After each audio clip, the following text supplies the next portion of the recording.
Capítulo 6. El plantón de reforma y el gobierno legítimo.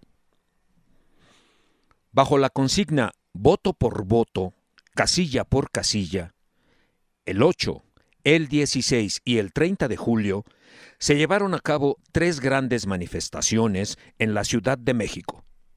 La primera la convoqué con solo 2 días de antelación y aún así el Zócalo se llenó.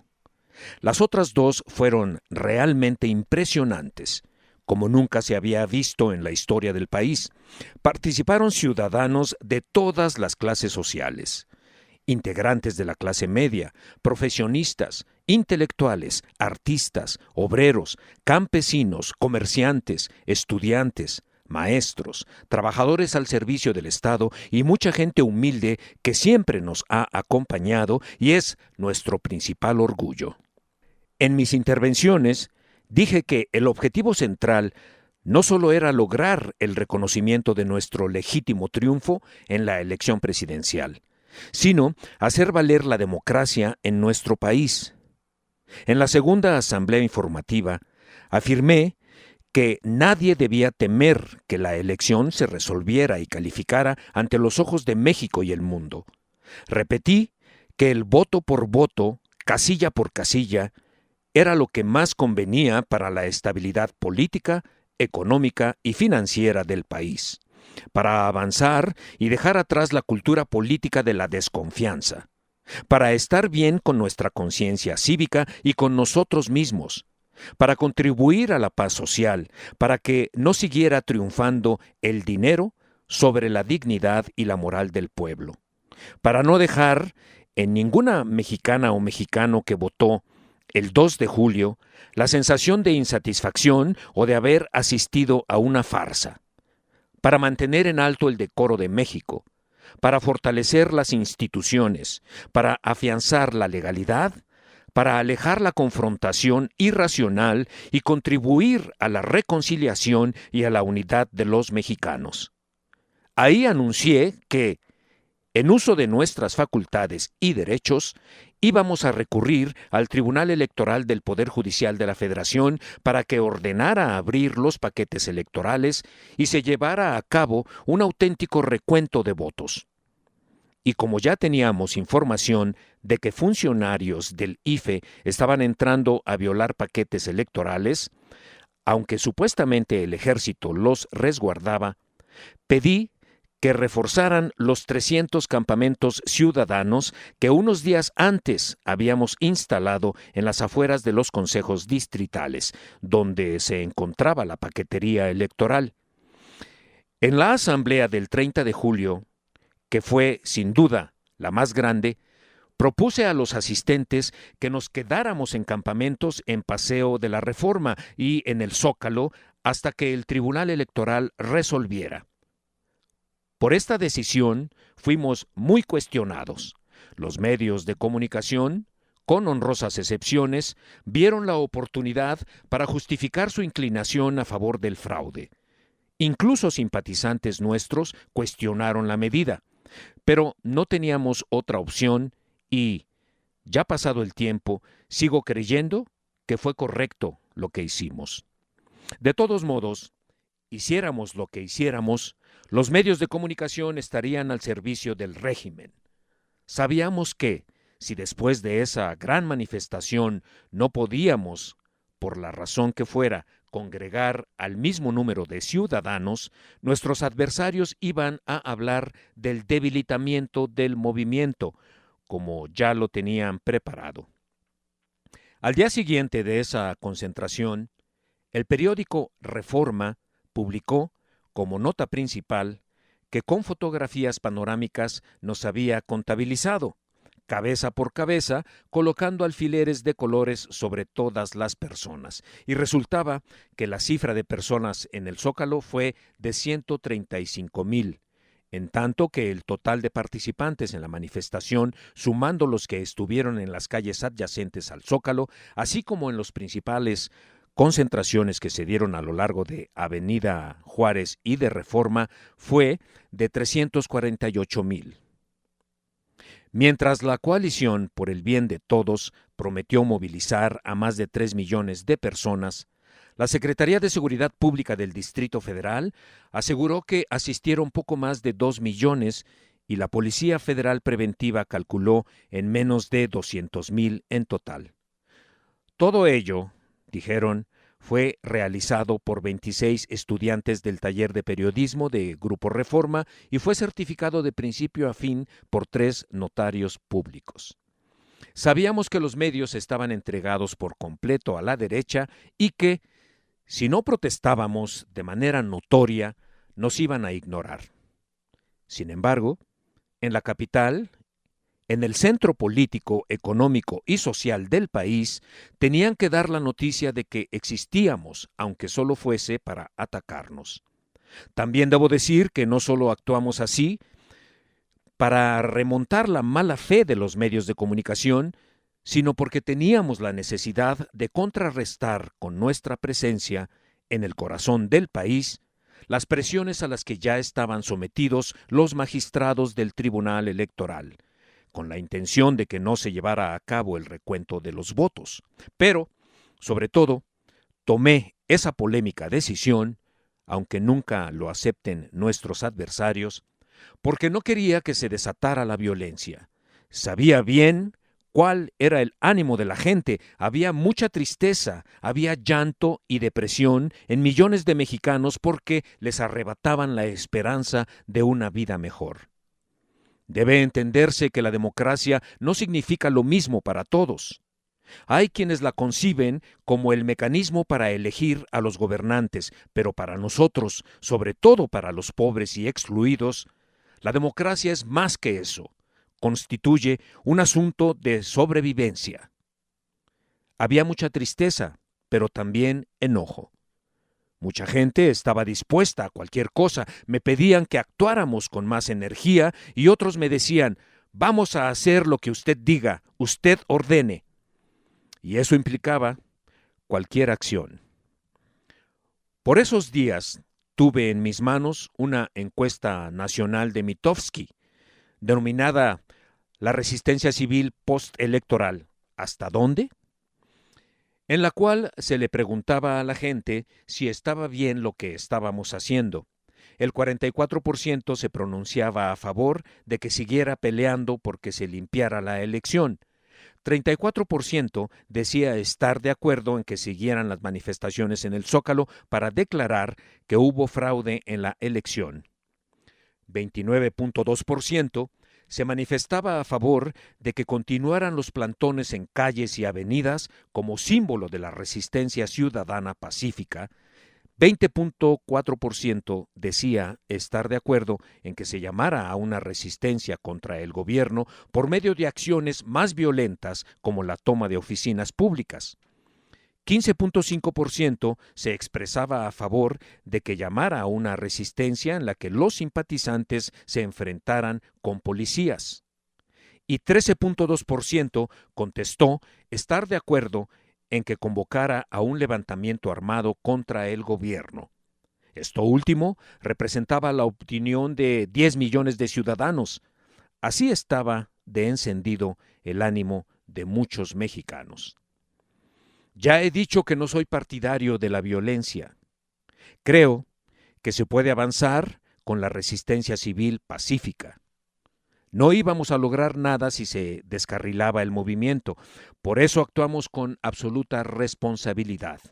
Y aunque la decisión que tomamos fue muy cuestionada y tuvimos que pagar un costo político muy alto, no caímos en ninguna provocación y el movimiento quedó a salvo y con mucha autoridad moral para seguir luchando por la transformación del país. Los 48 días y noches que pasamos en los campamentos fueron realmente extraordinarios.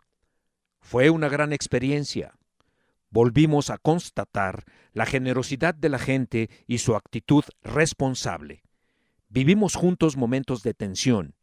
Padecimos de la incomprensión de muchos y de las inclemencias del tiempo. Compartimos momentos de tristeza y alegría. Aprendimos más sobre la política y reafirmamos nuestras convicciones. Pero sobre todo, De allí surgió la decisión de declarar abolido el régimen de corrupción y privilegios y de tomar el camino de la construcción de la nueva república. El 5 de agosto, cuando estábamos ya instalados en el Zócalo, el Tribunal Electoral determinó rechazar nuestra demanda de abrir los paquetes y contar todos los votos emitidos el 2 de julio. En cambio, decidió efectuar el recuento solo en 9% de las 130,000 casillas que se instalaron en todo el país. A partir de esa decisión, empezamos a percibir que los integrantes del tribunal mantenían un criterio estrecho, limitado, y que les faltaba altura de miras. Pero no solo eso. Esta decisión nos hizo sospechar, porque el criterio que asumieron era exactamente igual al que desde unos días antes venían sosteniendo los principales dirigentes del PAN. Esto lo pudimos comprobar porque teníamos en nuestro poder correos electrónicos que intercambiaron César Nava, secretario general adjunto del PAN, y Juan Molinar Horcasitas, diputado panista, ambos miembros del círculo cercano del candidato de la derecha. En esos mensajes, el secretario del PAN expresaba la intención de aceptar solo el criterio estrecho de contar los votos de un número pequeño de casillas, tal y como lo ordenó el tribunal. Es más, en la sesión del tribunal de ese día, la magistrada Alfonsina Berta Navarro argumentó que, si faltaban boletas, ello se debía a que la gente que iba a sufragar se las llevaba a su casa en lugar de depositarlas en las urnas y que esto lo habían hecho sobre todo los jóvenes. A esa ilustre magistrada se le olvidó decir que se trataban de 722,326 boletas faltantes. 2 días después, en una concentración frente al edificio del tribunal, expresé que no aceptábamos el recuento parcial y que el pueblo de México no quería solo una pequeña parte de la verdad. No queremos, dije, un diezmo democrático. Queremos democracia al 100% en nuestro país. El Tribunal Electoral del Poder Judicial de la Federación, que conforme al artículo 99 constitucional es la máxima autoridad jurisdiccional en la materia, a pesar de las evidencias del fraude, se opuso a limpiar la elección y se negó a realizar el recuento voto por voto, casilla por casilla, pese a que le fue demandado por millones de mexicanos y tenía facultades de ley para hacerlo. Los magistrados del Tribunal Electoral, en un acto de simulación, solo ordenaron la apertura de los paquetes electorales de 11,839 casillas. Al final resultaron 11,720 correspondientes al 9.07% de las 130,477 instaladas en todo el territorio nacional. A pesar de ello, esta diligencia judicial practicada por el tribunal demostró que las alteraciones de los resultados electorales no fueron producto de errores aritméticos de los ciudadanos, sino parte de un operativo de fraude electoral fraguado y organizado por el grupo en el poder. En este recuento parcial quedó de manifiesto que se violó de manera sistemática la ley para defraudar a los votantes, llegando incluso a manipularse el conteo de los votos. Número 1. En el operativo fraudulento, se introdujeron y eliminaron votos en las urnas de manera ilegal, pues en 43% de las casillas revisadas por los jueces se encontraron votos de más, es decir, votos que no fueron emitidos por ciudadanos. Se introdujeron ilegalmente un promedio de 6 sufragios por casilla, y en 30% de las urnas se robaron un promedio de 10 votos emitidos a favor del candidato presidencial de la coalición por el bien de todos. 2. La falsificación dolosa de actas de escrutinio se hizo evidente con ese ínfimo recuento. En miles de ellas aparecían registrados sufragios que no correspondían a los emitidos por los ciudadanos. En 81% de las actas de escrutinio revisadas, existían variaciones con respecto a los votos emitidos, lo que confirmó la adulteración masiva y deliberada para favorecer al candidato de la derecha, al cual se le adjudicaron de forma artificial un promedio de 1.14 votos por casilla. 3. Este recuento demostró también que los paquetes electorales fueron abiertos y manipulados. En todos los distritos electorales revisados se encontraron cientos de paquetes sin los sellos oficiales y sin las firmas de los representantes de los partidos y de los funcionarios de casilla, evidenciando un manejo ilegal de paquetes, sobres y boletas electorales antes, durante y después del cómputo distrital. 4. El recuento parcial ordenado por los magistrados comprobó que el Consejo General del IFE y muchos de los consejos distritales actuaron con dolo, en complicidad con el gobierno federal, para beneficiar al PAN y robarnos la elección presidencial. Si nos atenemos a los criterios establecidos por el Tribunal Electoral para analizar las casillas que se recontaron, podemos asegurar que nosotros ganamos la elección. La sentencia del Tribunal Electoral para ordenar la apertura de los paquetes electorales establece que el número de ciudadanos debe ser igual a las boletas depositadas en la urna y a la votación emitida, y precisa. En especial, las cifras correspondientes a las boletas depositadas en la urna y la votación total emitida deben coincidir, pues en este caso ya no se concibe la posibilidad de que, en el paso de extraer las boletas y contabilizar los votos para los contendientes, merme o se incremente la suma de boletas extraídas de la urna, por lo cual, si alguna de esas cifras es mayor, se genera un indicio en el sentido de que, en algún momento del escrutinio y cómputo, se sustrajeron indebidamente votos válidos o se incluyeron espurios, salvo que se demuestre lo contrario. En su artículo 75, la Ley General del Sistema de Medios de Impugnación en materia electoral establecía como causales de nulidad de casillas, entre otras, existir irregularidades graves, plenamente acreditadas y no reparables durante la jornada electoral o en las actas de escrutinio y cómputo que, en forma evidente, pongan en duda la certeza de la votación y sean determinantes para el resultado de la misma. Si los magistrados hubiesen respetado los términos de la sentencia para el recuento parcial de casillas que ellos mismos aprobaron y hubiesen acatado la legislación electoral, habrían tenido que reconocer que en las casillas recontadas había 71.142 votos falsos introducidos ilegalmente en las urnas y 122.266 sufragios válidos que fueron sustraídos inexplicablemente.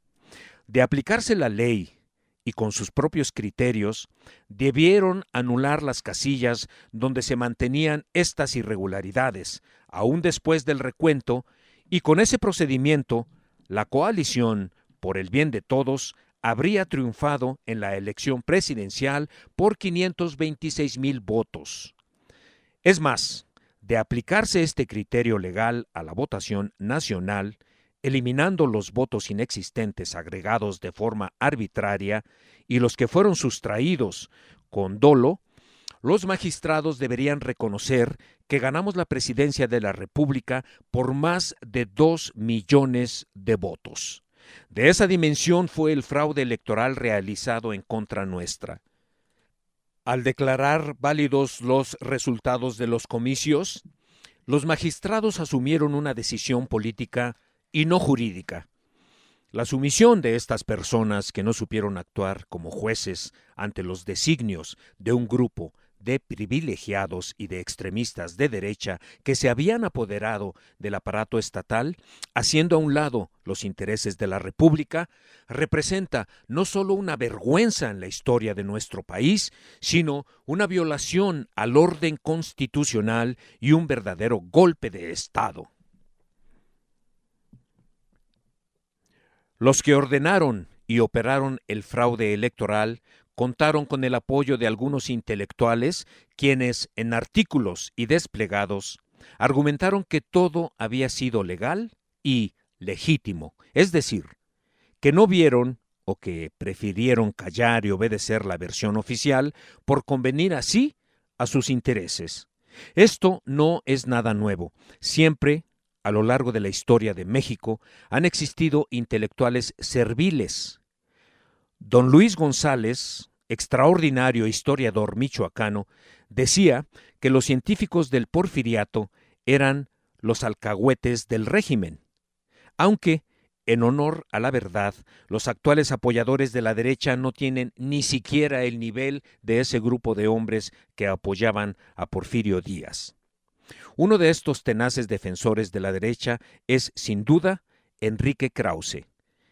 El 28 de junio publicó un artículo en The New York Times con el título Acercando México a Dios, en el que sostenía que, si yo resultaba triunfador en las elecciones, entonces podría inaugurar una variante inédita en la izquierda latinoamericana, la del populismo mesiánico.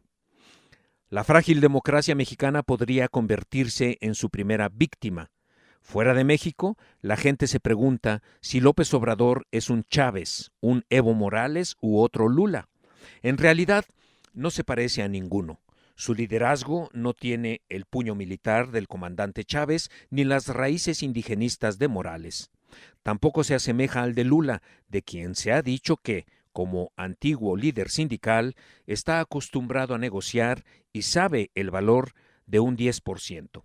López Obrador es distinto, siempre busca el 100% y tiene modelos más altos.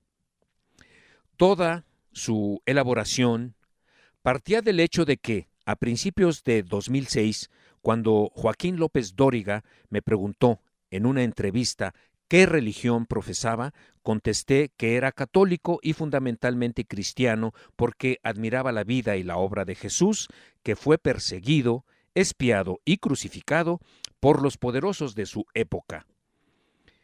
Eso le sorprendió a Krause. Jesús nunca se menciona en la política mexicana, manifestó, e interpretó mis dichos afirmando: él admira a Jesús porque cree que la vida de Jesús se parece a la suya. Por cierto, en esa entrevista con López Dóriga también dije que de ganar la presidencia iba yo a tener como colaboradores en la Secretaría de Hacienda a Rogelio Ramírez de la O, un economista egresado de la UNAM y doctorado en Cambridge. En la Secretaría de Relaciones Exteriores, a José María Pérez Gay, embajador de carrera y doctor en Sociología. Y para la Secretaría de Gobernación iba a invitar a Juan Ramón de la Fuente, ex rector de la UNAM. Pero este perfil que estaba proyectando para el gabinete no le interesó. Él estaba metido en sus fantasiosas elucubraciones sobre mi persona. En realidad, no es que yo sea mesiánico. Lo que pasa es que Krause es simpatizante de la derecha y un intelectual orgánico del PAN. En la época de Fox escribió el prólogo de una biografía de Luis Terrazas, el hombre más rico de Chihuahua durante el Porfiriato, quien, además de banquero, llegó a ser dueño, mediante abusos de poder y métodos ilegales e inmorales, de 2.6 millones de hectáreas. Es famosa la frase: Terrazas no era de Chihuahua, sino Chihuahua era de Terrazas. Sin embargo, Krause no solo trataba de limpiar la imagen de Terrazas, sino que se atrevía a decir que México ha rendido demasiado tributo a los héroes que matan. No perdamos la esperanza de que alguna vez exalte a los héroes que construyen. Merecen tanto o más que los otros un recuerdo de gloria, un sepulcro de honor. Esa biografía la promovió Santiago Krill, que era secretario de Gobernación y bisnieto de Luis Terrazas. Pero la actitud de Krause es entendible. Cada quien analiza la realidad en función de su pensamiento o de sus intereses.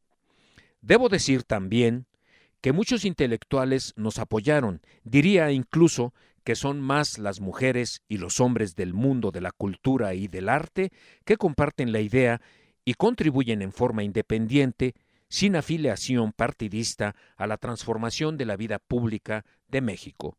Tal es el caso del ya fallecido Carlos Monsiváis, un hombre no solo de gran cultura, sino un defensor sincero de causas justas y de derechos humanos. Asimismo, subrayo la postura consecuente del que también se nos adelantó, Fernando del Paso, considerado uno de los 3 mejores escritores de nuestro país. Mucho tenemos que agradecerle a Sergio Pitol, otro ausente, quien no solo estuvo en el Zócalo, sino que incluso en algunas entrevistas que le hicieron en vísperas de que recibiera el Premio Príncipe de Asturias, el máximo reconocimiento que se otorga en lengua castellana, se pronunció en contra del fraude electoral. Y ni hablar de Elenita Poniatowska, valiente, inteligente y una dulzura de mujer, y de otros escritores y periodistas como Lorenzo Meyer, Miguel Ángel Granados Chapa, Luis Javier Garrido, José María Pérez Gay, Hugo Gutiérrez Vega, Enrique Maza, Octavio Rodríguez Araujo, Jaime Avilés, Arnaldo Córdoba y muchos más que ayudaron a construir una sociedad mejor. La prensa extranjera tampoco vio el fraude. A diferencia de lo sucedido en el tiempo del desafuero, en las elecciones no hubo cobertura suficiente. Nuestros adversarios le dieron un trato especial a los corresponsales que no salieron mucho del círculo de Polanco y manejaron más la versión de los especialistas y de la llamada clase política. Aunque debemos señalar que de todas maneras informaron más que la mayoría de los medios nacionales. Es increíble, pero hay veces en las que es más objetiva la información de CNN en español que la difundida por las televisoras mexicanas. Características semejantes ha tenido el comportamiento de algunos escritores extranjeros. Por ejemplo, cada vez que Mario Vargas Llosa venía a México, se dedicaba a despotricar en contra de nosotros. Hace poco estuvo en nuestro país y, aunque ahora no coincidimos en lo que sucede en su natal Perú, entre muchos otros temas, celebro que haya tomado la decisión de no hablar de política, sino solo de literatura. Es un buen escritor, pero en lo político se comporta como una chiva loca. Vocifera sin conocer nuestra realidad y siempre esgrime el estribillo de la modernidad neoliberal. Cada vez es más ridículo, sobre todo a partir de que le dio por rozarse con la realeza y la alta sociedad españolas. Pero no todos los escritores extranjeros actúan de manera imprudente. Tal es el caso del finado Gabriel García Márquez, que se cuece aparte. Estoy hablando del mejor escritor de habla hispana de nuestro tiempo. García Márquez, a pesar de que vivía en México y tenía, como es natural, muy buena información, nunca opinaba sobre temas políticos. Con él llevé buena amistad, aunque jamás se manifestó ni a favor ni en contra de mí o de nadie.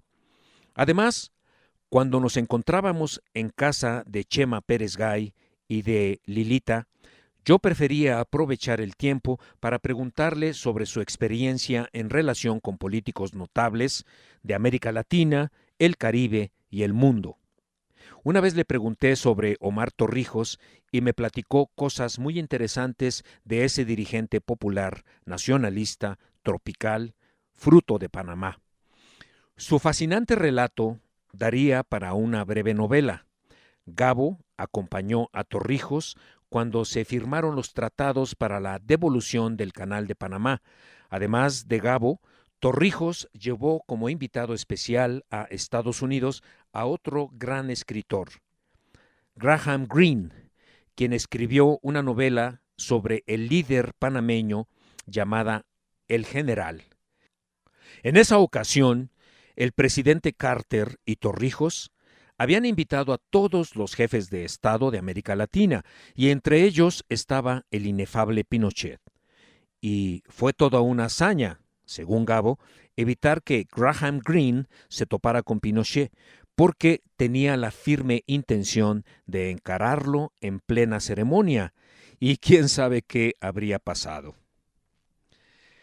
Durante la estancia en el Zócalo, resistimos de todo: las intensas lluvias, las granizadas, el frío, las incomodidades de vivir a la intemperie, pero, sobre todo, padecimos un apabullante clima de linchamiento azuzado por los medios informativos.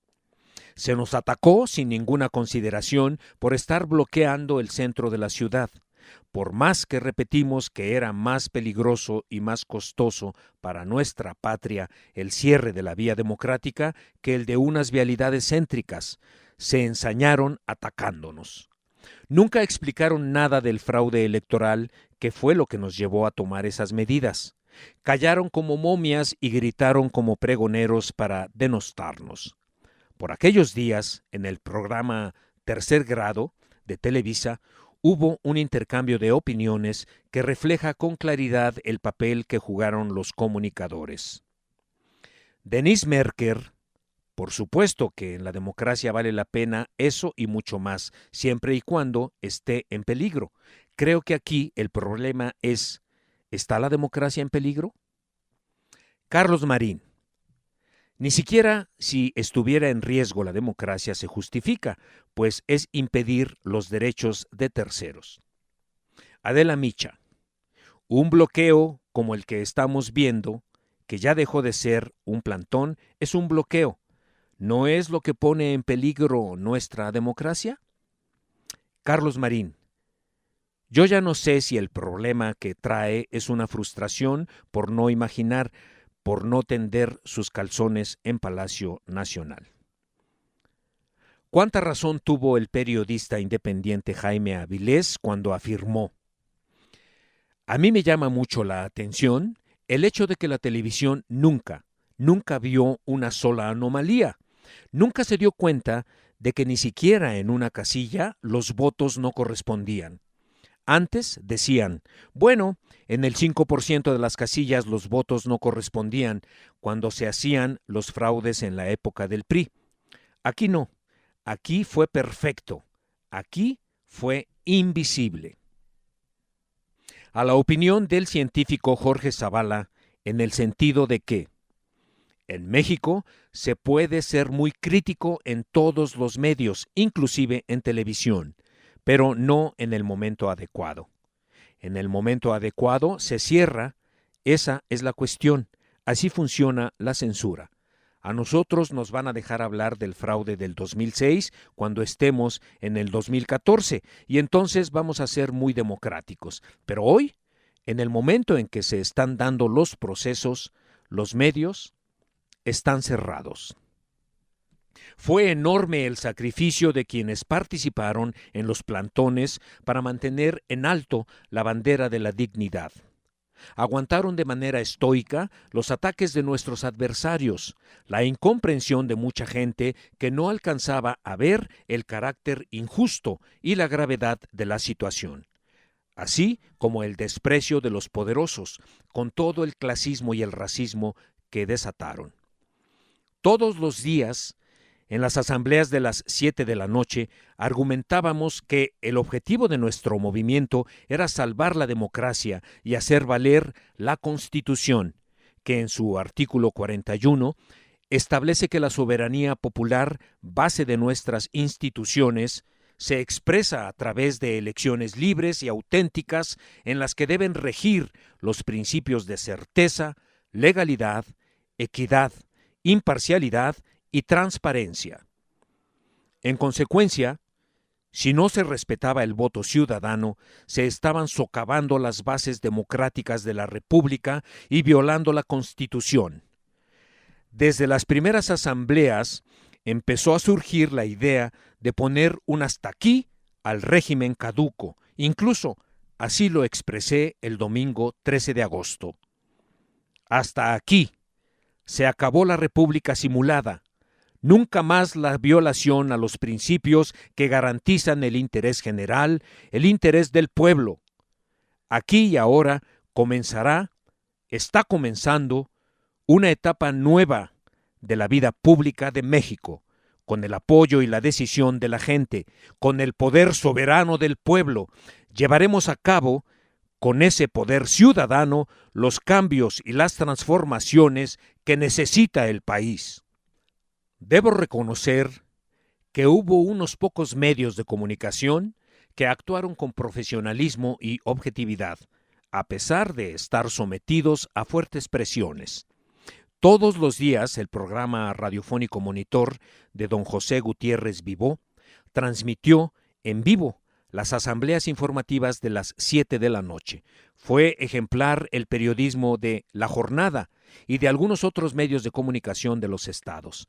Menciono el caso del periódico Por Esto, de Yucatán, Noticias, de Oaxaca, Diario del Istmo, de Veracruz, Tabasco Hoy y La Verdad del Sureste, de Tabasco, Cuarto Poder, de Chiapas, y muchos otros, a los que ofrezco disculpas por no mencionarlos.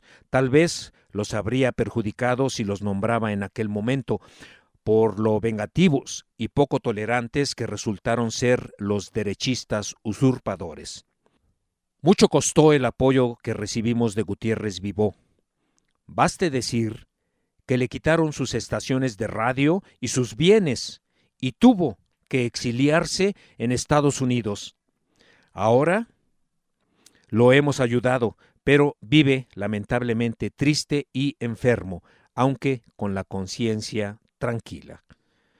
Mención especial merecen, por su ingenio y compromiso a favor de la justicia, los caricaturistas El Fisgón, Helguera, Naranjo, Helio Flores, José Hernández, Rocha, Ríos, Rapé y muchos otros.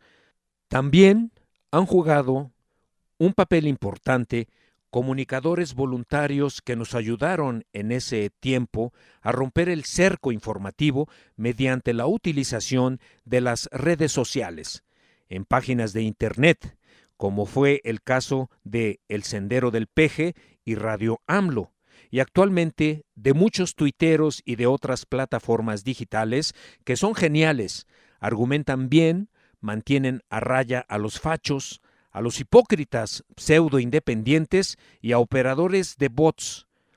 Nos ayudan mucho. De las reflexiones íntimas y circulares con otros dirigentes en el plantón, surgió la idea de celebrar la Convención Nacional Democrática, CND, a la que yo llamaría la gran solución, la salida al conflicto y el nuevo camino que tomaría el movimiento.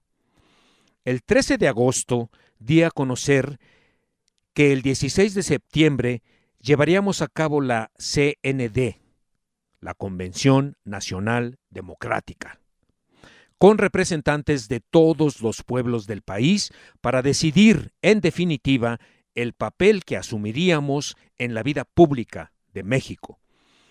Teníamos que encontrar una alternativa para enfrentar la imposición, en el caso de que el tribunal convalidara el fraude, como finalmente sucedió. En esos días yo estaba convencido de que nuestros adversarios, la mafia de la política y del dinero, no aceptarían anular la elección.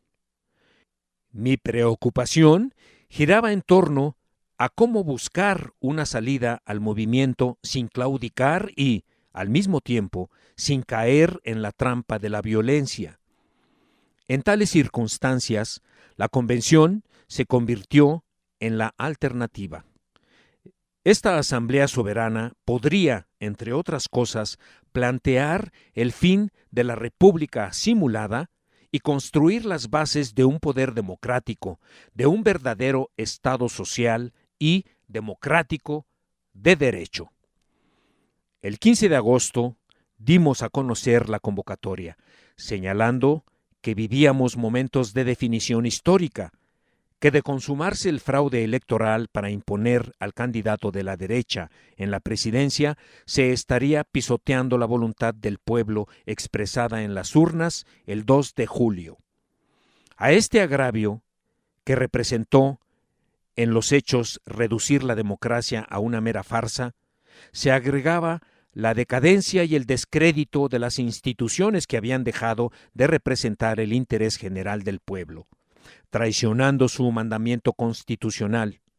A partir de entonces, en todas las asambleas de las 7 de la noche, me dediqué a informar sobre la organización, los temas de discusión, la celebración de asambleas estatales y municipales y de los delegados que, día con día, se iban sumando para participar el 16 de septiembre, así como a repetir que, si se violaba la Constitución, si se pisoteaban los derechos de los ciudadanos, nosotros teníamos que tomar una decisión y esto lo íbamos a hacer en definitiva en la Convención Nacional Democrática. Así, poco a poco se fue preparando todo. Se definió el lema de la convención: sufragio efectivo, no imposición. También se integró la comisión organizadora, encabezada por Socorro Díaz, la finada Berta Maldonado, más conocida como Chaneca, con todo cariño, Elena Poniatowska, Jesús Rodríguez, Federico Arreola, Dante Delgado, Rafael Hernández Estrada, José Agustín Ortiz Pinchetti y Fernando Schutt. Durante todo ese tiempo, expuse en mis intervenciones que nuestros actos se amparaban en el artículo 39 de la Constitución, cuyo antecedente es el principio utilizado para fundar nuestra república.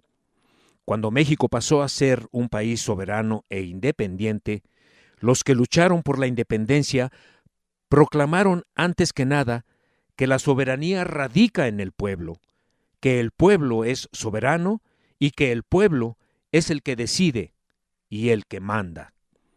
Recordemos que en 1814 los insurgentes impulsaron la creación del Estado mexicano basado en el artículo 4 de la Constitución de Apatzingán, que a la letra dice: como el gobierno no se instituye por honra o interés particular de ninguna familia, de ningún hombre ni clase de hombres, sino por la protección y seguridad de todos los ciudadanos unidos voluntariamente en sociedad, estos tienen derecho incontestable a establecer el gobierno que más les convenga, alterarlo, modificarlo y abolirlo totalmente cuando su felicidad lo requiera.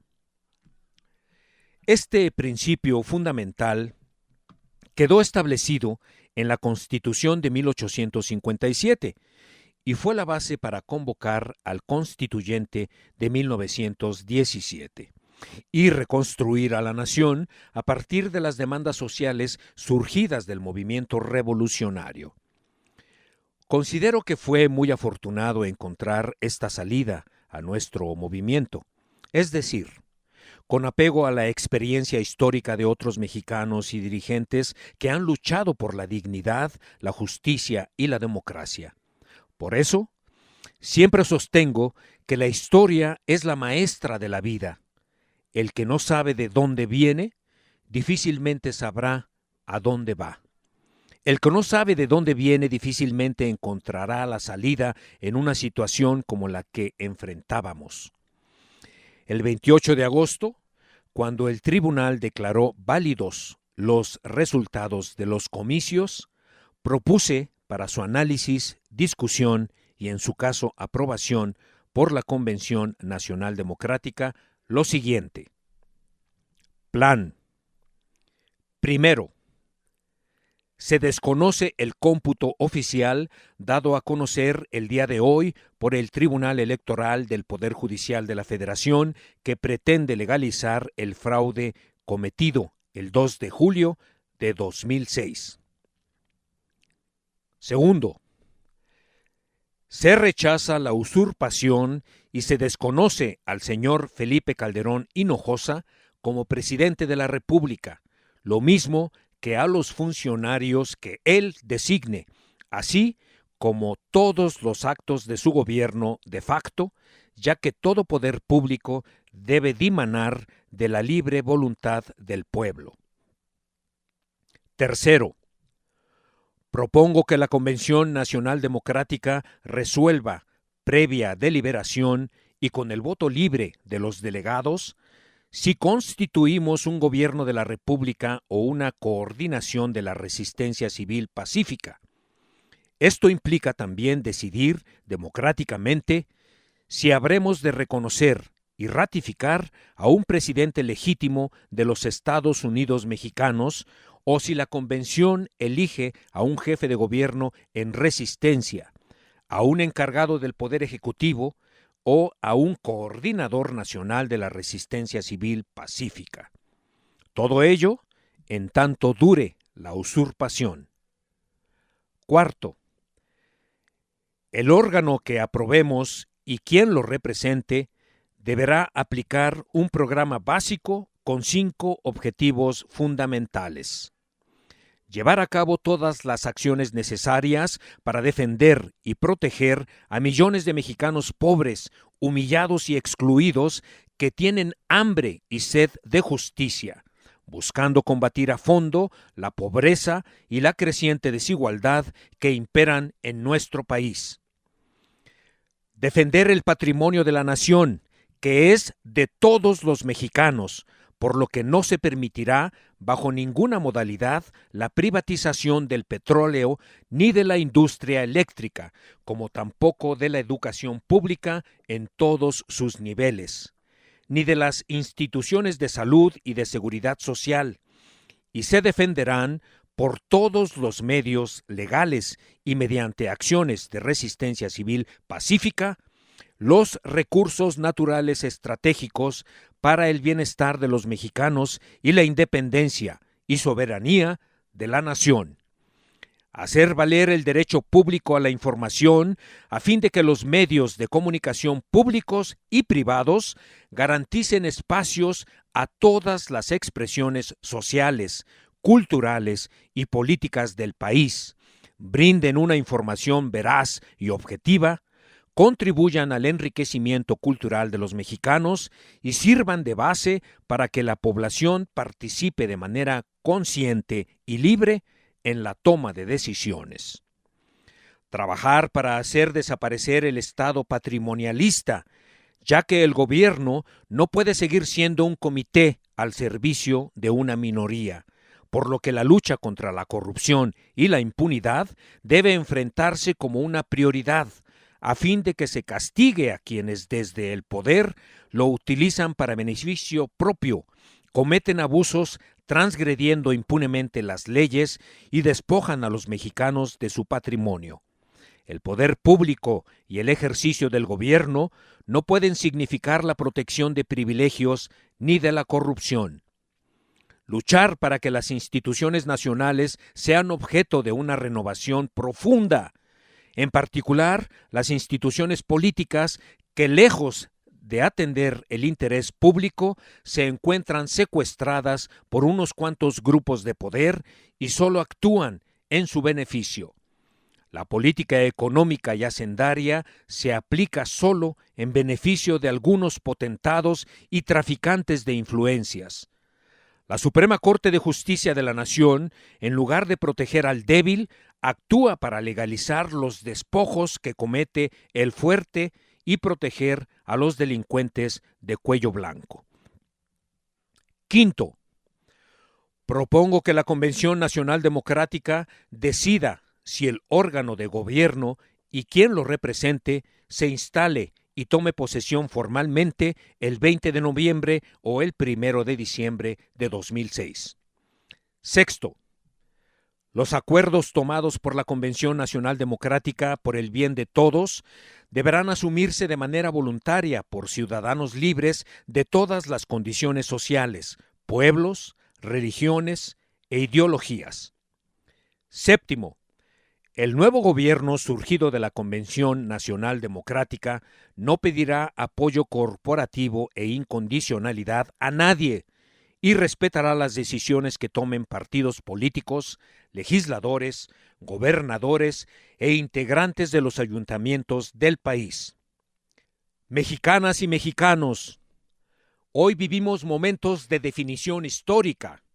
Ante la gravedad de los acontecimientos, muchos ciudadanos, hombres y mujeres libres, pensamos que es tiempo de reafirmar los derechos individuales y sociales y los ideales de libertad, democracia y justicia que han marcado las luchas más nobles de los mexicanos. Con la imposición del gobierno de la usurpación, se violó la soberanía popular y se transgredió la Constitución política de los Estados Unidos mexicanos. A este agravio, que representa en los hechos reducir la democracia a una mera farsa, hay que agregar la decadencia y el descrédito de las instituciones públicas que han dejado de representar el interés general del pueblo. No solo está en cuestión la estructura jurídica del Estado y su régimen político. En un país como el nuestro, donde existen tantos privilegios y tanta desigualdad, la democracia adquiere una dimensión social fundamental. Se convierte en un asunto de sobrevivencia. La democracia es la única opción, la única esperanza para millones de pobres. Representa para la mayoría de la gente la vía para mejorar sus condiciones de vida y de trabajo. Por todo eso, hacemos el compromiso de defender la democracia y hacerla valer. A fin de mantener sus privilegios y por capricho de los poderosos, se anuló la voluntad popular y, en consecuencia, se hace imprescindible reivindicar y luchar por la justicia, la democracia y la renovación radical de las instituciones de la República. Nunca más una república simulada. Nunca más la violación a los principios constitucionales que garantizan los derechos del pueblo. Nunca más instituciones dominadas por el poder y el dinero.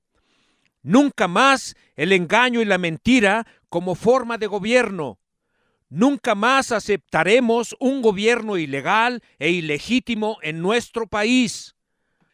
Convoco hoy al pueblo de México a iniciar juntos una etapa nueva de la vida pública del país, con los principios por delante, con la dignidad, con la autoridad moral y con el apoyo de la gente, haremos los cambios y las transformaciones que necesita la República.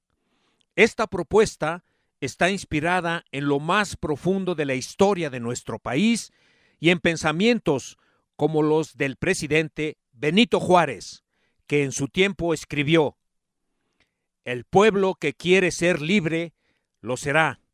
Hidalgo enseñó que el poder de los reyes es demasiado débil cuando gobiernan contra la voluntad de los pueblos. El plantón fue, más que una protesta ciudadana por el fraude, el sitio donde se definió colectivamente la construcción de una nueva república. Fue un extraordinario espacio de convivencia y fraternidad humana. Durante los 48 días que permanecimos en los campamentos, vivimos experiencias inolvidables. El movimiento político se hizo acompañar del movimiento cultural.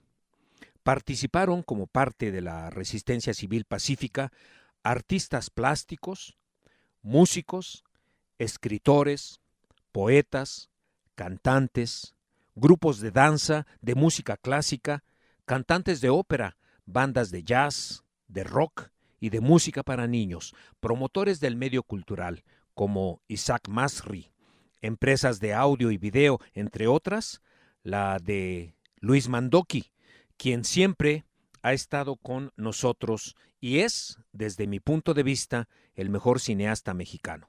Actores como Damián Alcázar, Demián Bichir, el de Nadando con tiburones, Liliana Felipe, Jesús Ochoa, Jesús A. Rodríguez, Dolores Heredia, Jorge Arbizu, María Rojo, Blanca Salces, Jorge Zárate, Rita Guerrero, Adriana Cao, Regina Orozco, pintores y grabadores como Vicente Rojo Cama, Roger von Gunten, Gabriel Macotela, Gilberto Aceves Navarro, Marcos Límenes y Alberto Castro Leñero.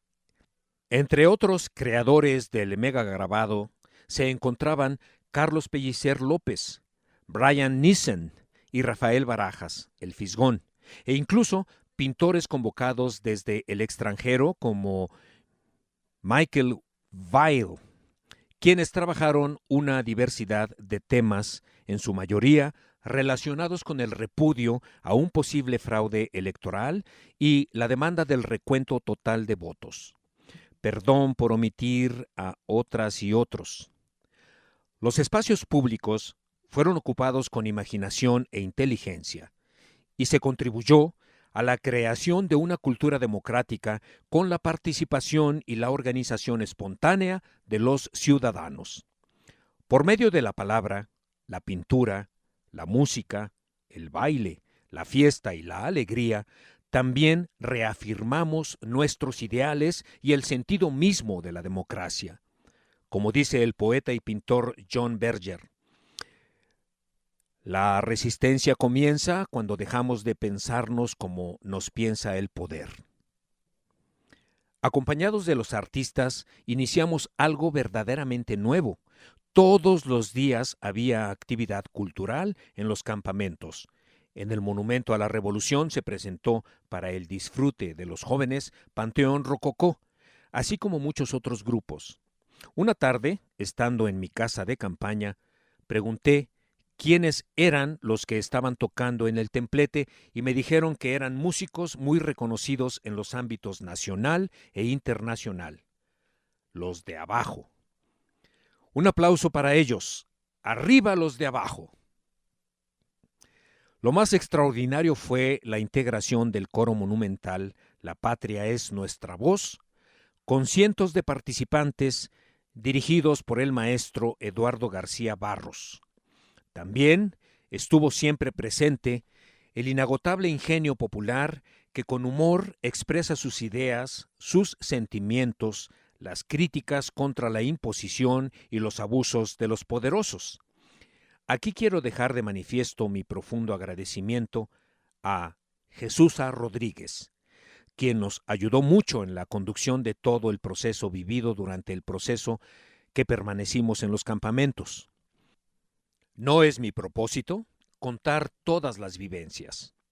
Solo señalo que me tocó compartir momentos de tensión, de tristeza y también de mucha alegría. Recuerdo que al mediodía del 1 de septiembre, cuando Fox debía rendir su informe presidencial, nos reunimos, como lo hacíamos todos los días, en una tienda de campaña que era nuestra sala de juntas. Los principales dirigentes del movimiento, Socorro Díaz, Leonel Cota, Dante Delgado, Alberto Anaya, Porfirio Muñoz Ledo, Manuel Camacho, Ricardo Monreal, Jesús Ortega, Marcelo Ebrard, Javier González Garza, José Agustín Ortiz Pinchetti, Horacio Duarte, Luis Maldonado, Federico Arreola, Alejandro Esquer y César Yáñez Centeno, entre otros, y en esa ocasión teníamos que resolver si nos movilizábamos hacia la Cámara de Diputados para protestar contra Fox. Existía un ambiente de mucha preocupación porque se habían desatado rumores de que nos reprimirían. Además, toda esa zona de la ciudad estaba llena de policías y militares. Desde muchas calles antes habían amurallado el Palacio Legislativo de San Lázaro. De modo que se expuso el tema como siempre se hacía. Se deliberó y al final, en una votación muy reñida, se determinó no ir y evitar la provocación. Me tocó exponer a la gente la decisión que se había tomado. El Zócalo estaba lleno porque muchos querían que nos movilizáramos. Tuve que emplearme a fondo. Hablé cerca de 1 hora, argumentando que teníamos que cuidar el movimiento, que nuestra causa no la íbamos a dirimir mediante el enfrentamiento, que era un asunto político, no policíaco ni militar. Al final, cuando pedí que se votara si íbamos o nos quedábamos, la mayoría levantó la mano para no marchar. y volvió a quedar de manifiesto la responsabilidad de la gente. De todos modos, Fox no pudo rendir su último informe.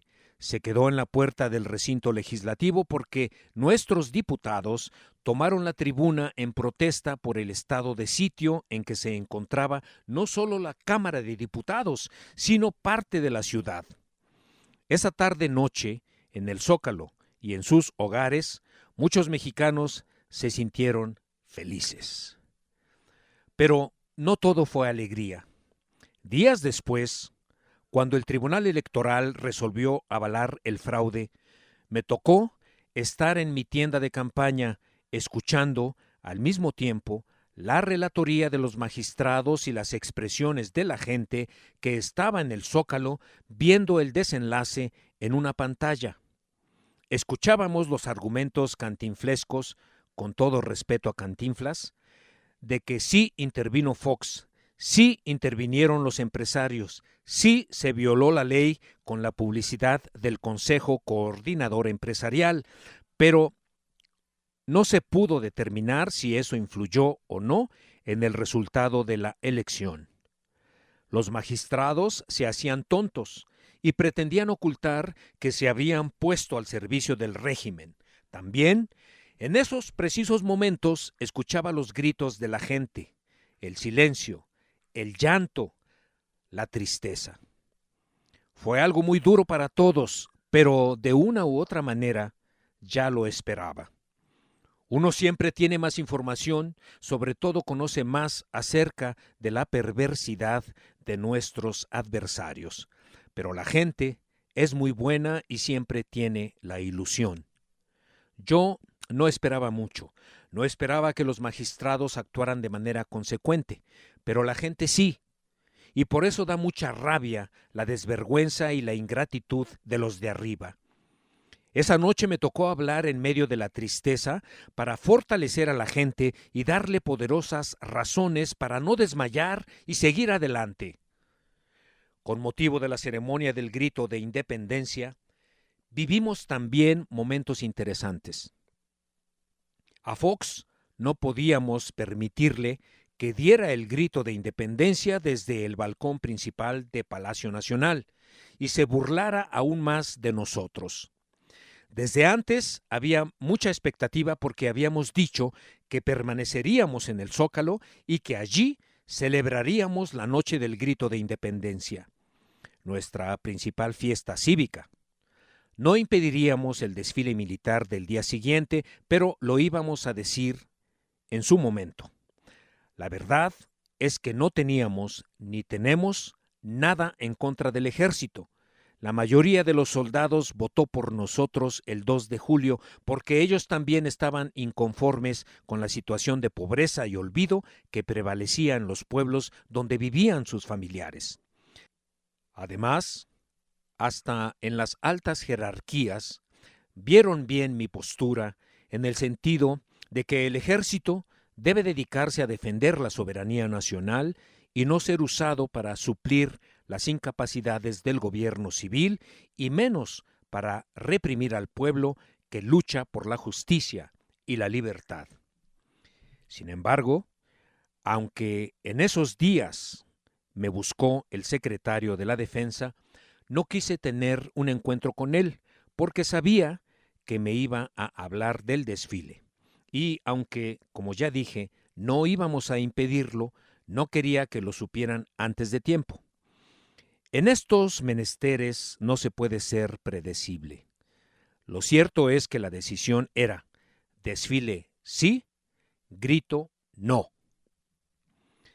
En este asunto volvió a quedar de manifiesto la hipocresía de Fox. 1 o 2 días después de que no pudo dar su informe en el Congreso, se encontró con Alejandro Encinas, jefe de gobierno del Distrito Federal, precisamente en un homenaje al ejército, y le pidió que me dijera que permitiéramos el desfile y que estaba de acuerdo en buscar una salida a la ceremonia del grito, dándole a entender que podía encabezar la ceremonia en otra parte, como se ha hecho en algunas ocasiones. Alejandro me transmitió el mensaje y me preguntó mi opinión. Le contesté lo mismo, que no habría problemas con el desfile, solo que eso lo veríamos a su tiempo. Pero en el caso del grito, era otra cosa. Incluso le propuse que hablara con Fox para que aceptara que él, como jefe de gobierno, diera el grito en la Ciudad de México y que el presidente lo diera en Dolores Hidalgo, cuna de la independencia. Alejandro se alegró porque pensó que iba a ser fácil. Sin embargo, hizo la propuesta, pasaron los días y no le respondían nada. Un día antes del grito, el 14, desayuné con Alejandro y, decepcionado, me contó que Fox estaba necio y decidido a dar el grito en el Zócalo. Es decir, aunque había dicho estar dispuesto a un acuerdo, al final se echó para atrás. Todo fue, como es su costumbre, pura mentira. En esta circunstancia, resultó para nosotros muy difícil decidir qué hacer. Lo de Fox era una abierta provocación. Nosotros estábamos en el Zócalo y la gente se mantenía muy molesta. Además, teníamos la preocupación de que esa noche llegara más gente y no pudiésemos controlar la situación. Por eso, convoqué a una asamblea para la mañana del 15 con la intención de convencer a la gente y tener el tiempo para ensayar, con el apoyo del coro monumental, un acto de protesta pacífica. Cuando Fox saliera al balcón principal de Palacio Nacional a dar el grito, nosotros en forma organizada le daríamos la espalda en silencio y una vez que él se metiera, nos voltearíamos y llevaríamos a cabo nuestra ceremonia. Afortunadamente, no hubo necesidad de eso. Llegó a mis manos un documento sobre la estrategia del Estado Mayor Presidencial para garantizar la presencia de Fox, que consistía básicamente en tomar la calle frente al Palacio una noche antes del grito, que nosotros manteníamos libre porque el campamento estaba ubicado en la plancha del Zócalo. Iban a poner un cerco, una valla y nos iban a encerrar. El plan comprendía llenar esa calle frente al balcón con 3,000 militares vestidos de civil y allí mismo colocarían los equipos de televisión para transmitir a todo el país, como ya era costumbre, las tomas y el sonido controlado, como si se tratara de una grabación en un estudio para proyectar una imagen de completa normalidad. De modo que tuve que optar y decidimos adelantarnos. 2 horas antes, en vez de que ellos pusieran las vallas, nosotros las pusimos hasta la banqueta del palacio. Tomamos la calle y recorrimos el campamento. Cuando el Estado Mayor se dio cuenta, hubo un pequeño forcejeo y momentos de tensión, pero ya no pudieron evitarlo. Al final, consideraron que el balcón quedaba muy cerca y que iba a ser muy difícil para todos que Fox saliera a dar el grito. Al día siguiente por la mañana no tuvieron más opción que anunciar que se iba a Guanajuato. Yo no tenía pensado dar el grito. Si bien la gente quería eso, nunca lo consideré conveniente. Estaba en la idea de que el grito lo diera doña Rosario Ibarra. Pero, como se presentaron las circunstancias que ya expliqué, al final los del gobierno federal le dijeron a Alejandro Encinas que siempre sí aceptaban que él diera el grito. Por eso, en la asamblea de la tarde, que fue la última que llevamos a cabo en el Zócalo antes de levantar los campamentos, hicimos un reconocimiento al jefe de gobierno por la forma en que había resistido los embates y las críticas de personas y de medios que pedían el uso de la policía para desalojarnos. En ese entonces, el hoy senador Emilio Álvarez y Casa era presidente de la Comisión de Derechos Humanos de la Ciudad de México y el muy farsante había recomendado desalojarnos del Zócalo. En este contexto, propuse a la asamblea que Alejandro diera el grito en nombre de todos y que él merecía tocar la campana de la libertad que nos habían llevado al campamento. También, en esa asamblea hicimos un balance de los 48 días de convivencia entrañable. Todos estábamos llenos de sentimientos. Se había logrado conducir la resistencia civil pacífica de manera ordenada. No se rompió un solo vidrio, no se dañaron jardines ni monumentos históricos, no se pintarrajearon espacios públicos, no se cayó en ninguna provocación. Todo transcurrió sin violencia. En ese acto, entregué reconocimientos a quienes habían permanecido de principio a fin en los campamentos. Por su comportamiento ejemplar, se les distinguió con el nombramiento de ciudadano fundador o ciudadana fundadora de la Convención Nacional Democrática para su honra, la de sus familias y la de sus comunidades. Por la noche se llenó el Zócalo y la ceremonia fue bellísima. Fue uno de los aniversarios de la independencia más importantes y emotivos de los que se tenga memoria. La gente estaba feliz. Fue un verdadero acto por la libertad, aunque no salió una sola imagen por televisión. Los canales televisivos transmitieron los gritos en todas las capitales estatales y en otras ciudades, así como en varias embajadas de México en el extranjero, pero omitieron la ceremonia que se realizó en el Distrito Federal. El 16 de septiembre, por la tarde, después del desfile militar y a pesar de la lluvia, se llevaron a cabo los trabajos de la convención. Asistieron miles de delegados que desbordaron de nuevo el zócalo de la ciudad. En ese histórico día, los delegados declararon abolido el régimen de corrupción y privilegios y se sentaron las bases para la construcción y el establecimiento de una nueva república. Allí expliqué cómo se había originado la crisis política y quiénes eran los verdaderos responsables. Expresé que desde mi punto de vista, la descomposición del régimen venía de lejos. Se había acentuado en los últimos tiempos y se precipitó y quedó al descubierto con el fraude electoral.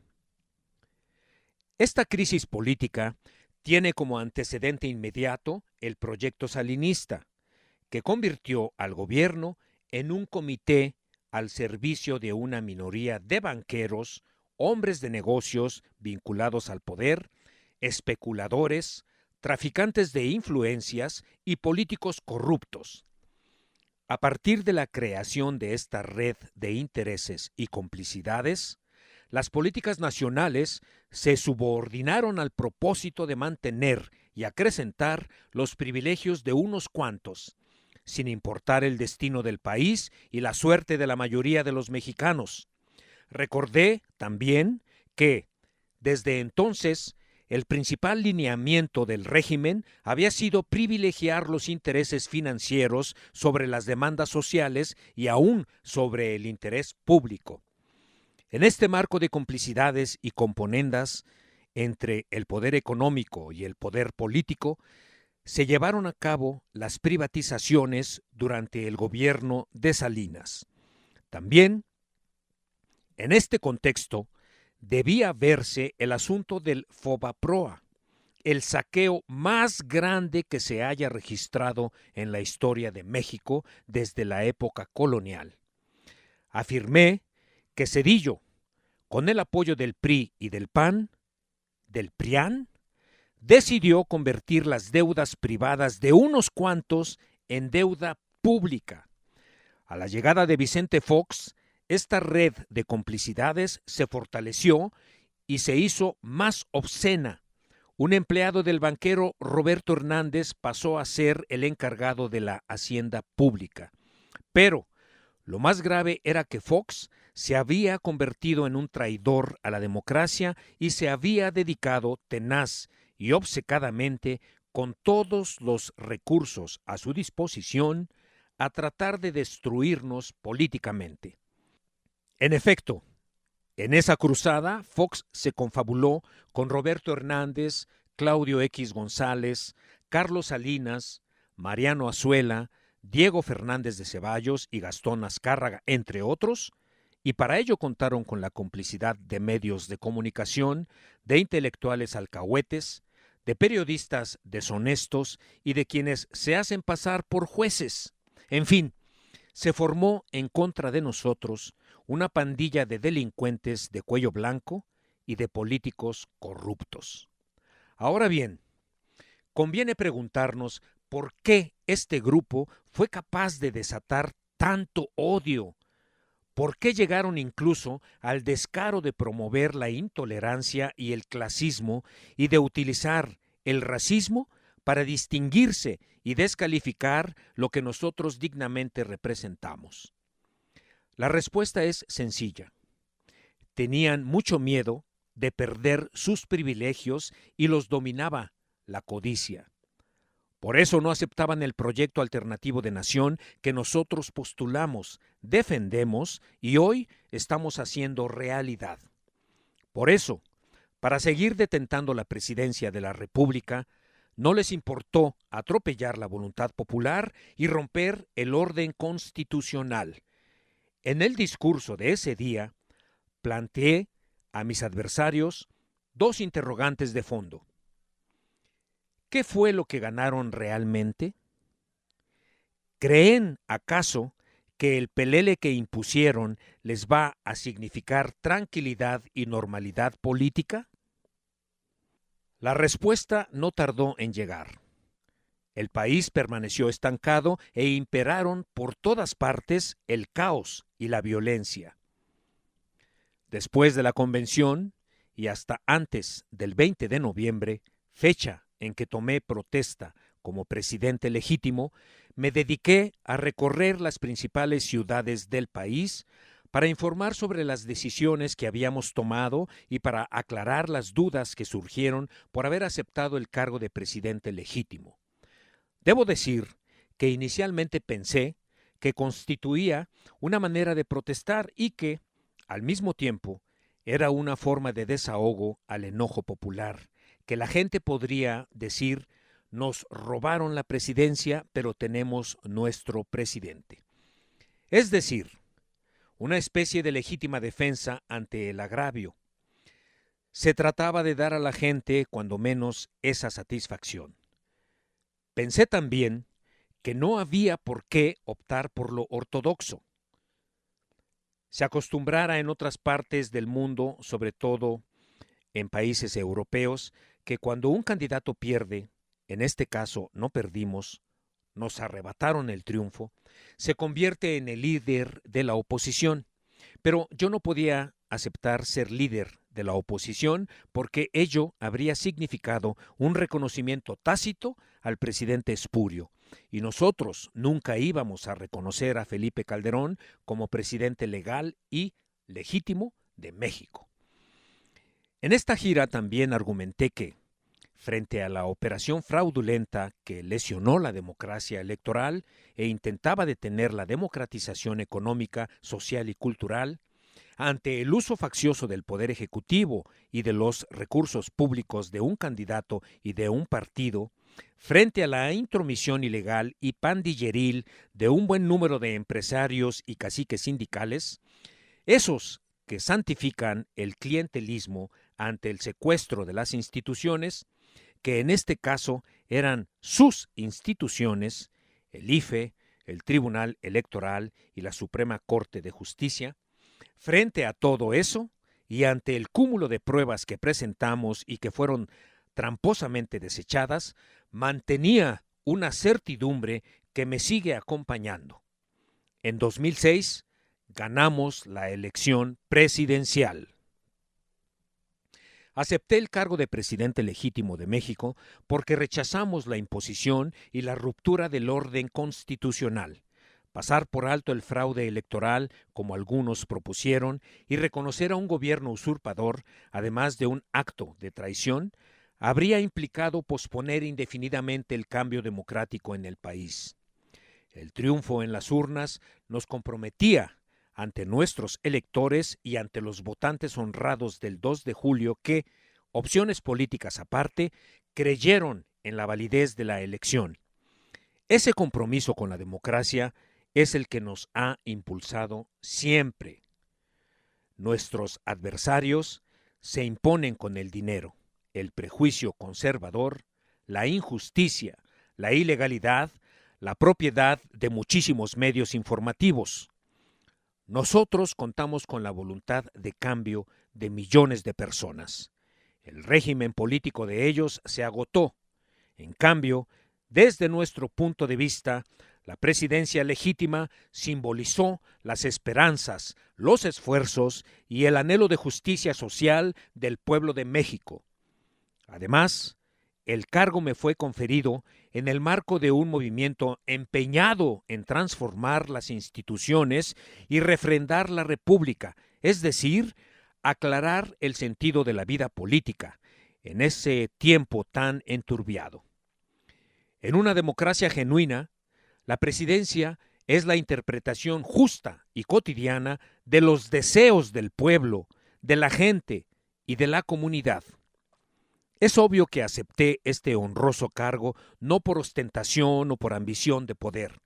Lo asumí incluso a sabiendas de que también por eso iba a ser atacado, pero lo hice convencido de que así iba a seguir contribuyendo junto con muchos otros mexicanos, mujeres y hombres en las transformaciones del país. Además, en esas circunstancias, aceptar ese cargo constituía un acto de resistencia civil pacífica, que era lo que más convenía a nuestro movimiento. Fue un tengan para que aprendan a respetar la voluntad popular. El 20 de noviembre, en esta fecha tan importante y significativa, cuando conmemoramos el aniversario de la Revolución Mexicana, la liberación de nuestro pueblo de la dictadura porfirista y la conquista de derechos sociales para todos, tomé protesta en el Zócalo ante miles de ciudadanos como presidente legítimo de México. Allí sostuve que me han atacado sin tregua porque dije, al diablo con sus instituciones. Pero no fuimos nosotros quienes las echaron a perder. Fueron ellos. Fue la mafia. Quizá debí ser más preciso. Al diablo con las ruinas de instituciones que nos quieren imponer luego de envilecerlas y desmantelarlas. También expresé que el gobierno legítimo comenzaba con el apoyo de millones de mexicanos, paso a paso, sin falsas ilusiones y sin atender burlas despreciables. La construcción de una nueva república y de las instituciones democráticas que le corresponden. El propósito fundamental del gobierno legítimo, reiteré, sería proteger los derechos del pueblo, defender el patrimonio de todos los mexicanos y la soberanía nacional. También propuse que construyéramos una red nacional de representantes del gobierno legítimo. Argumenté que de poco serviría tener gobierno, presidente, gabinete y programa si no se contaba con el apoyo del pueblo. Un gobierno divorciado de la sociedad no es más que una fachada, un cascarón, un aparato burocrático. Por eso propuse que el gobierno legítimo fuese el pueblo organizado. La democracia implica la participación ciudadana en los asuntos públicos. La democracia es el poder del pueblo, para el pueblo y con el pueblo. Concretamente, invité a todos a formar parte del gobierno legítimo. Para ello, además de seguir cotidianamente defendiendo nuestros principios y el proyecto alternativo de nación, ustedes, les dije, podrían actuar como representantes del gobierno donde quiera que se encuentren. Se trata, sostuve, de crear una red y un directorio de millones de representantes del gobierno en todo el territorio nacional. El procedimiento para ello consistía en suscribir una carta compromiso, expresando de manera libre, consciente y voluntaria el propósito de defender los derechos del pueblo y el patrimonio de la nación. Asimismo, se asumía el compromiso de estar atentos ante cualquier llamado o convocatoria que hiciera el presidente legítimo cuando se pretendiese cometer una injusticia o se quisiera consumar un acto antipopular o entreguista. En esta carta se ponía la firma y la huella y cada representante recibía una credencial como símbolo del compromiso firmada por el presidente legítimo. Se trata, sostuve, de crear una red y un directorio de millones de representantes del gobierno en todo el territorio nacional. El procedimiento para ello consistía en suscribir una carta compromiso, expresando de manera libre, consciente y voluntaria el propósito de defender los derechos del pueblo y el patrimonio de la nación. Asimismo, se asumía el compromiso de estar atentos ante cualquier llamado o convocatoria que hiciera el presidente legítimo cuando se pretendiese cometer una injusticia o se quisiera consumar un acto antipopular o entreguista. En esta carta se ponía la firma y la huella, y cada representante recibía una credencial como símbolo del compromiso firmada por el presidente legítimo.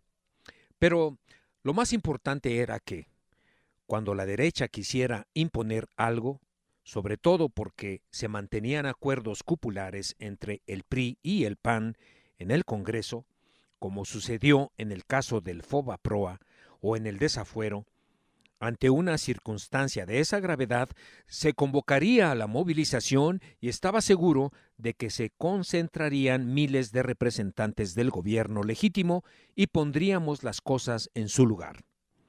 Así, propuse que gobernáramos. Esta es la carta compromiso que hasta junio del 2007 habían suscrito más de 1 millón de personas de todo el país. Teníamos la meta de llegar a 5 millones de representantes del gobierno legítimo para finales del 2008. Todavía hay quien guarda como reliquia esa histórica credencial. El 20 de noviembre, por la noche, Silvio Rodríguez, hermano cubano, muy solidario como siempre, cantó Rabo de Nube y Ese Hombre. Esta última composición es de mis preferidas. En una ocasión que cenamos juntos, le dije que esa canción me gustaba mucho porque era una recomendación, un memorándum para todos los políticos de izquierda. Silvio me contestó un tanto sorprendido. La escribí para mí.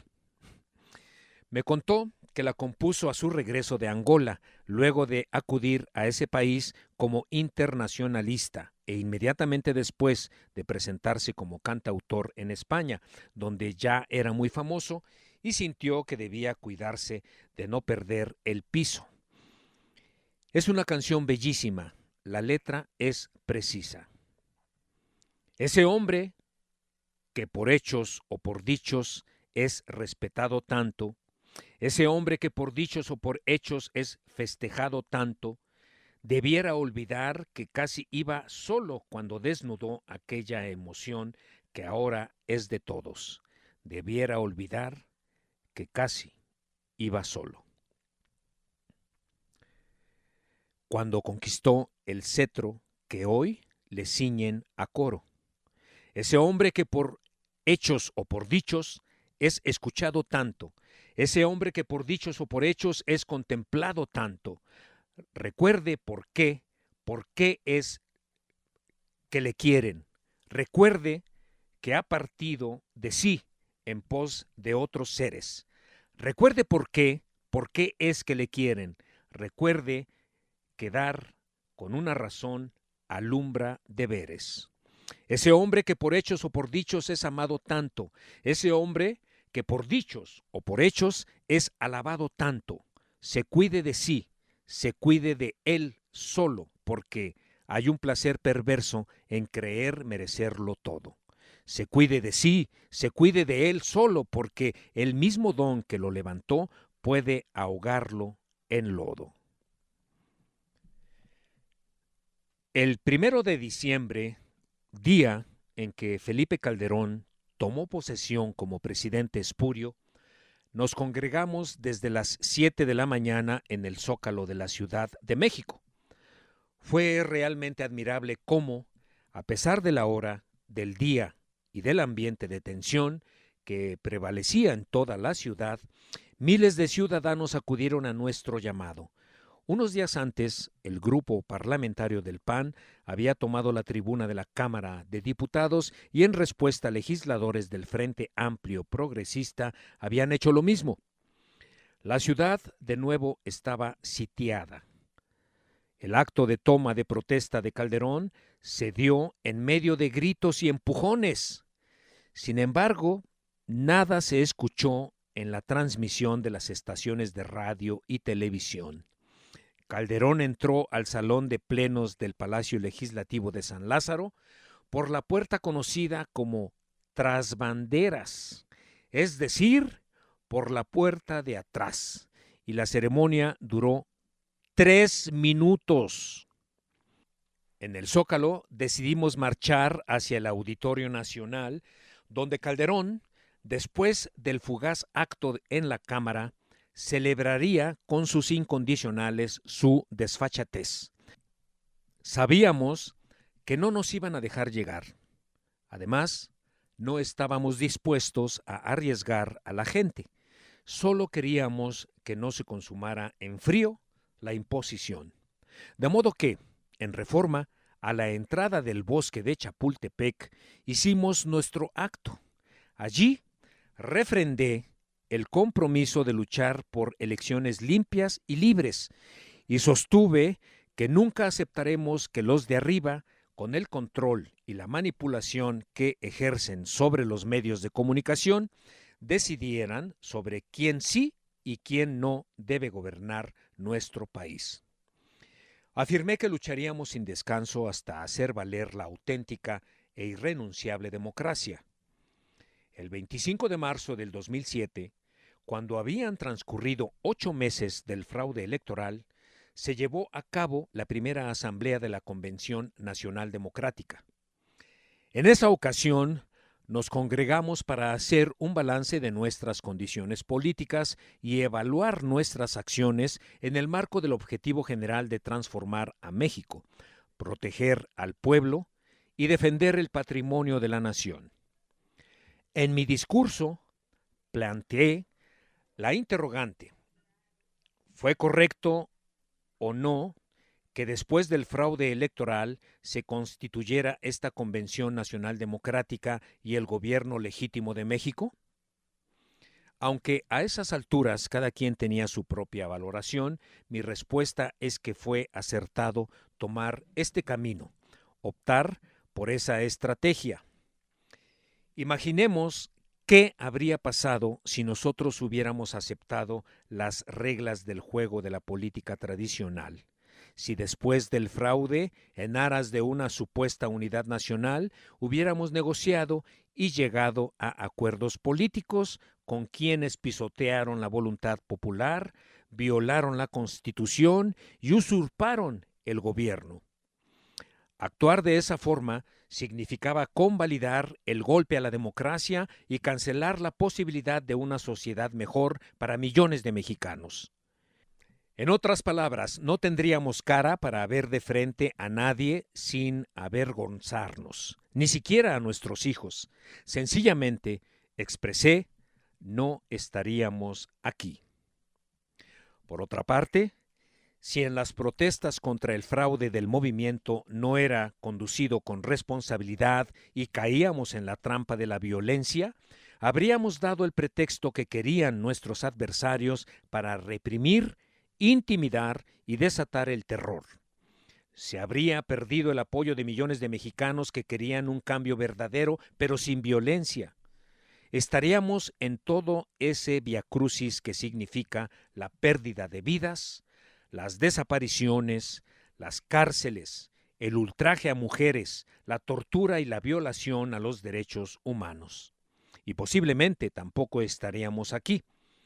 También habría sido un error garrafal solo limitarnos a no aceptar el fraude y protestar pacíficamente, como lo hicimos, pero retirarnos a nuestras casas y dejar tirado el movimiento. Es decir, si hubiésemos caído en el inmovilismo al no dar continuidad a nuestra lucha y quedarnos a esperar hasta que llegaran las nuevas elecciones. En vez de esto, ¿qué fue lo que hicimos? Asumimos nuestra responsabilidad histórica, rechazamos el fraude, desconocimos al gobierno usurpador, declaramos abolido el régimen de corrupción y privilegios, mandamos al diablo a sus instituciones, protestamos y lo seguimos haciendo. Dije, con responsabilidad y con apego a los principios de la resistencia civil pacífica. Pero lo más importante de todo es que tomamos la decisión de crear el espacio de la Convención Nacional Democrática, constituir el gobierno legítimo y seguir luchando hasta que se lograra la verdadera transformación de México. Desde el desafuero hasta el fraude de 2006, fui fortaleciendo mis convicciones y definí con mayor claridad mi pensamiento de lucha por la transformación de México. Desde 2007, estaba absolutamente convencido de que el remedio a los males que aquejan y atormentan a la nación no vendría de la élite que detentaba el poder en nuestro país. La llamada sociedad política estaba podrida. Esa mafia solo vivía pensando en mantener y acrecentar sus privilegios. Nada bueno podía esperarse de quienes habían demostrado sobradamente que no les importaba el destino del país ni el sufrimiento de la mayoría de los mexicanos. Habíamos constatado cómo prefirieron el fraude electoral, el golpe de Estado y el agravamiento de la crisis política antes que permitir la transformación ordenada y pacífica de la vida pública de México. Y no había nada que indicara que ese proceder escueto se modificaría en el futuro. Por el contrario, el pelele que impusieron en la presidencia les resultó obediente y descarado. Desde el principio demostró su total disposición a seguir aplicando al pie de la letra la misma política antipopular y entreguista de sus antecesores, pero además había dejado de manifiesto su falta de escrúpulos para aliarse con caciques, líderes charros y con otros personajes del sector financiero, empresarial, de la clase política y del periodismo de la peor calaña. Además, como veremos más adelante, su primera acción de gobierno consistió en declarar la guerra a los narcotraficantes, queriendo enfrentar la violencia con la violencia, el mal con el mal, olvidando por completo la atención de las causas de la criminalidad y permitiendo que individuos como Genaro García Luna se valieran de su afán autoritario para establecer consciente o inconscientemente un narcoestado que produjo una gran tragedia de desolación y muerte. Va una última reflexión personal destinada a quienes tanto me preguntaban cómo me definiría en lo político o en lo ideológico, a quienes, de manera simplista, querían saber si estaba más cerca de Chávez o de Lula. En ese entonces aproveché para decirles que me consideraba de izquierda y pelliceriano. Soy de izquierda porque de ese lado está ubicado el corazón, y pelliceriano porque, como ya vimos, este maestro protestó por la injusticia social y escribió poemas en voz alta, siempre llenos de esperanza, como el fragmento con el que despido este capítulo. Algún día el maíz será de todos. Algún día las cosas de la tierra estarán en las manos juveniles de otros hombres más hombres, y las rosas guadalupanas multiplicarán los panes y los peces en los lagos, y la inocente y poderosa milpa, y en el taller de la ciudad profunda las palabras del lirio abrirán rosas nuevas, más rosas, todas las que necesitamos. Y tú, Señora de todos los cielos, Madre nuestra, lirio nuestro, rosa nuestra, estarás en la rosa de nuestros propios pechos, anunciada y divina, amanecida, eterna.